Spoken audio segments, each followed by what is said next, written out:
At kaugnay pa rin po ng yumanig na lindol sa Calayan, Cagayan, makakausap po natin si Mayor Joseph Leopis, kasama si Vice Mayor Edmund Escalante ng Calayan. Good morning po, Mayor Leopis. Si Audrey Goriseta po ito ng Rise and Shine Pilipinas, kasama si Dayan Querer. Good morning, Sir Audrey and Ma'am Dayan, sa Rise and Shine Pilipinas at sa ating mga nurse. Magandang umaga sa ating lahat. Yes, Mayor at Vice, kamusta na po ang inyong bayan ng Calayan? Ngayong umagang ito, may mga naitala pa po ba kayong mga aftershocks? Wala naman pong aftershock after nung malakas na lindol. Kaya ang matlat po kahapon, Sir Audrey, ay kasalukuyan pong may bagyo kahapon. Although hindi naman siya kalakasan, no? At nagkalindol, ano. So, sa ngayon, wala naman na yung bagyo, no? May konting ambon-ambon na lang, no? At okay naman po kami dito, Sir Audrey, ano, Dayan. At para normal na sa amin, ano, mga ganitong klase ng calamities, no? At nakakapag-survive naman po tayo. Okay. Mayor, pinapakita po namin ngayon sa telebisyon yung larawan ng batang na umpog, ano? Dahil at nasaktan, nagkaroon ng head injury. Ito po ba ay sanhi ng, kumpirmado po bang sanhi po ito ng dahil sa lindol? Ayun, ang sabi sa akin po nung doktor, ano, dahil nung nireport sa akin yung tinawag kong OIC namin sa infirmary, kapag tumalon daw po siya, no, dahil nabigla nung may lindol, on the process na ano po siya, nauntog, no?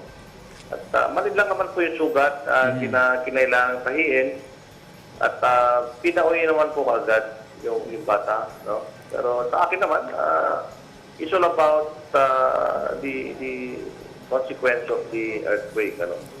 Okay. Well, sir, every time na magkakaroon, may magaganap na lindol, syempre ang primary concern, yung mga infrastructure din.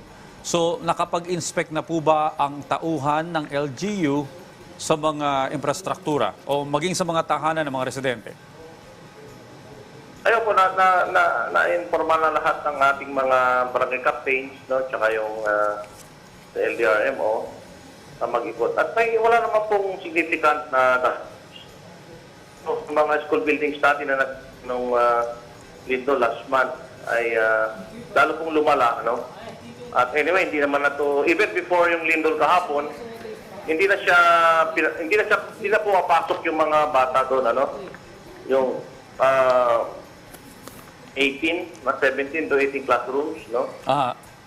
Na-condemn na po yun, ano? At yung aming municipal building na medyo luma na rin, medyo lumaki na yung mga cracks, no? At yun po, yung but no choice po kami dahil wala naman po kaming ibang magagamit. Pumapasok po kami sa municipal building, ano, sa Audrey. Okay, Mayor, matanong ko lamang po, no? Nasaan po kayo nung maganap na yung paglindol at ano po yung experience na naranasan nyo dyan? And naroon po ko sa bahay ng aking magulang sa tinatawag naming family house, no? Dahil malapit lang po yun sa aming bahay. Malakas po siya, biglaan lang, nag-jolt, yung parang walang warning, ano. Pero nasa lang siya, 3 to 4 seconds, ano. At tumakbo po ako, actually, natakot din ako dahil yung nakasandal po ko sa wall na na hindi man po mataas, pero baka luma na rin yung bahay namin doon. Baka matumba, kaya tumakbo ako sa labas, Sir Audrey, no. So, pero i-compare natin nung huli, medyo mahaba po kasi yung yung last month. Ito ay nasa 3 to 4 seconds lang yata. So, hindi po masyadong mas mahina po ito. Ano? Okay, Mayor Lopez, magandang umaga po. Si Dayan Querer po ito. Yes, ma'am, Dayan. Mayor, meron ba kayong assessment kung gaano kalaki yung naging pinsala sa inyong lugar dahil po dito sa lindol? Actually, ma'am, kung siyempre aggravated na yung mga dating damage, no? Nasa 100 siguro, 100 million kung kung hindi na kasi repair yung school buildings, ma'am, ano na yun, talagang for replacement na yun. So, ang isang classrooms dito nasa 1.6 to 1.7 million. Mga ganun po yun. Tsaka yung aming municipal building. At talagang papalitan na namin po yun. Nakabili na kami ng lote, no? Kung saan namin ipapatayo ang bagong LGU building, ma'am, ano? Opo. At, pero kulang pa yung aming Okay. So, maka next year na po siguro kami mag-start, no? Okay. Mayor, nag-resume na rin po ba yung mga pasok po ngayon sa government offices and even sa schools? Yung sa school, ma'am, wala pa, no? Yung wala pang pasok dahil I think nasa signal number 1 pa yata ang Kalayan, ano? Although this afternoon paalis na yata sa PAR yung bagyo. Pero sa government work ay magre-resume po ngayon, magre-resume dahil hindi naman na malakas yung hangin, umaambon na lang po at marami po naman tayong gagawin sa munisipyo. So may pasok po ngayon ang lahat ng government agencies dito sa Kalayan. That will include the national agencies, ma'am. Okay. Panghuli na lamang po, Mayor Lopez, ano po ang inyo pong paalala, mensahe sa inyo pong mga constituents po dyan, sa inyo pong lugar, sir? Pag may mga ganun pangyayari, huwag po mag-panic, ano, at tumakbo lang palabas, at lumayo lang po sa mga pwedeng makatagal sa atin. At kung may mga pangyayaring ganon, kung ano man ang consequences doon, ay tumawag ka agad po sa kinaukulan. At mag-ingat lang po tayo. Huwag lang mag-panic. Okay, understand kasama niyo rin po si Vice Mayor. Vice, baka mayroon din po kayong gustong iparating na mensahe po dyan po sa mga kababayan po ninyo.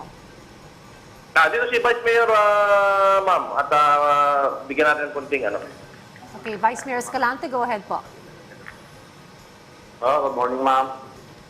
Vice Mayor, alam po namin na naapektuhan po ang inyong lugar, na nagdaan pong lindol, tapos naapektuhan rin po kayo itong bagyong Jenny. Ano po ang inyong pong mensahe sa inyong pong mga kababayan po dyan sa Calayan, Cagayan, Vice? Ito na lang yung mga kababayan ko, mag-ingat na lang kasi alos taon-taon naman ma'am, dinadaan kami ng bagyo sa lindol, ma'am. Ayun na lang advice ko, ma'am, mag-ingat na lang sila.